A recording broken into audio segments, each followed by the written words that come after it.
રોજનો ચાંદલો કરું યાર. અને પાછી આજે એને તૈયારી છે કે આજ ઈ બનાસકાંઠાનો વિડીયો બહુ વાયરલ થયેલો. આજે એનો ભાવ છે અને આજે ઈ પાછો લોહીથી ચાંદલો કરે છે. પછી મારે શિવાજીનું હાલડું અહીંથી ગાવું છે. હા ઠાકોર હા.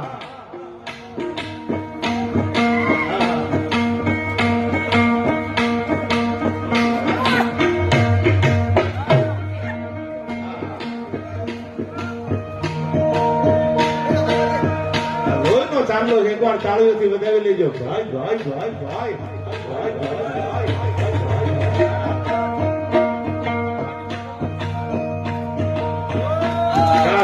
ક્યાં બાત આ પ્રેમ છે યાર. હા ઠાકોર આનું નામ પ્રેમ કહેવાય યાર. દુનિયા જીતવા માટે તલવાર નહીં, પ્રેમની જરૂર છે યાર. હા લોહીના ચાંદલા કર્યા. જ્યારે મને બાબા ઠાકોર માટે હાલડું યાદ આવે કે જીયા ઘુમાવું ગેલ ચાંદલો ને